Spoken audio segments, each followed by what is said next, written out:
Ուրեմն այս նիստին նորից բերել են ինչ-որ օրինագիծ, որը ուղղակի խայտառակություն է, խաբում են ձեզ երևանցիներին և ընդհանուր առմամբ Հայաստանի Հանրապետության բնակիչներին, որ ուզում են իբրև թե բարեփոխում անել, արտոնություններ տրամադրել, ովքեր գեներացնում են, արտադրում են աղբ այդ մարդկանց համար։ Ուրեմն տեսեք, ամբողջ գաղափարը աղբի հետ կապված, դա պետք է տրամաբանության մեջ լինի, որ աղբի արտադրություն առկա է Երևան քաղաքում։ Հսկայածավալ աղբ է արտադրվում, հետևաբար այդ աղբը պետք է մշակվի, պետք է այդտեղից սկսեին աղբահանության խնդիրը լուծել,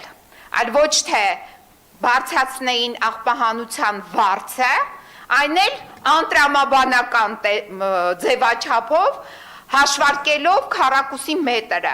սեփականատերերի կամ, չգիտեմ, տարածքի, որտեղ ապրում են այդ բնակիչները։ Անտրամաբանական, բացարձակ, այսինքն խոսում ենք անգրագիտության մասին։ Մարդիկ մնացել են, այո, նույն դասարանում, տգետ են, անգրագետ են, դպրոց չեն գնացել, համալսարաններ չեն հաճախել։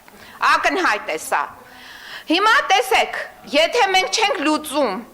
աղբի հետ կապված մշակման հարցը, իսկ մենք դա չենք լուծել տարիներ շարունակ, երկու հսկայածավալ աղբավայր գոյություն ունի Երևանում, որոնք ուղղակի թունավոր հանքավայրեր են, մեկը Նուբարաշենը, մյուսը Աչափնյակ համայնքում գտնվող աղբավայրերը։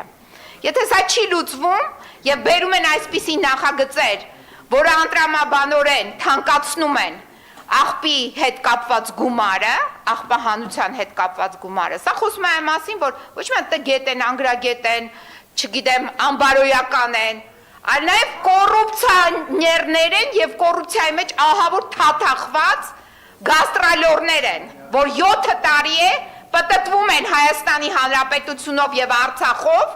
հանձնեցին Արցախը, հիմա եկել են Երևան քաղաքն են, ապահանում, ձեր են կտրի Տիկին Փոստանջան,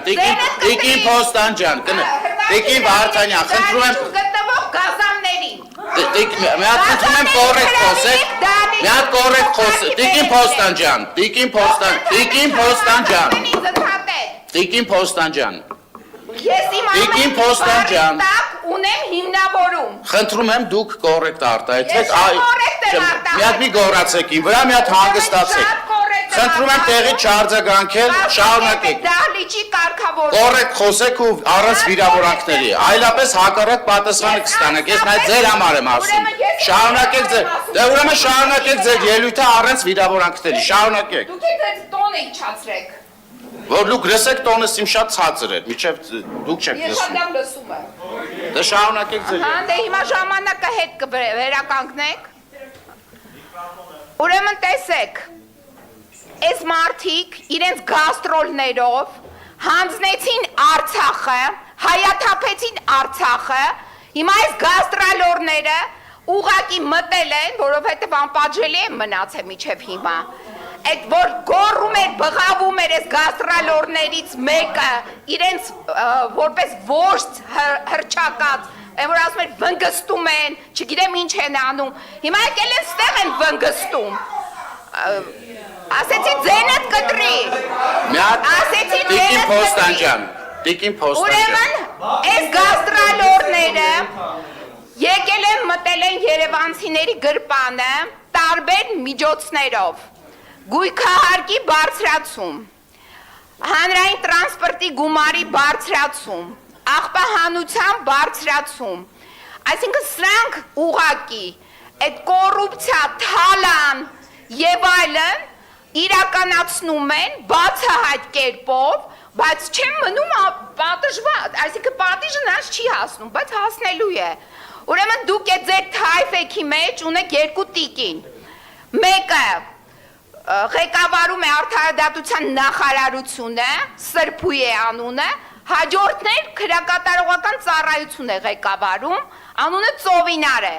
Ուրեմն տիկիններ երկու, պատրաստեք այդ բանտերը, խցերը պատրաստեք, որովհետև շուտով այստեղի այս մասսան, որ բերել է այս թալանն է կազմակերպում, տեղափոխվելու են այդտեղ։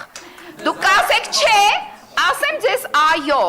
որովհետև կյանքի փորձը ցույց է տալիս այս կոռումպացվածների, ովքեր որ ստանձնել են այս երիտասարդ դեմքերով այս ահավոր թալանը, կաստրոլը, ցեղասպանության եւ հայրենազրկության հատ անցնելու են այդ բանտախցերի տարածքները։ Տիկին Փոստանջան, ավարտեք։ Ավարտում եմ, զգուշացնում եմ Ծովինար եւ Սրբուի կազմակերպի այդ բանտախցերը շուտով Գյումրին տեղափոխվելու է Երևան։ Բայց ամեն դեպքում ես ուզում եմ խոստովանել, որ Տիկին Փոստանջան առանց ձեզ շատ տխուր էր, լավ է որ գալիս եք մասնակցում եք Արամ Թորոսյան։ Համար ասում եք շուշուտ եկեք մի քիչ ուրախանանք, որ հետո տխրելու ենք, էլի։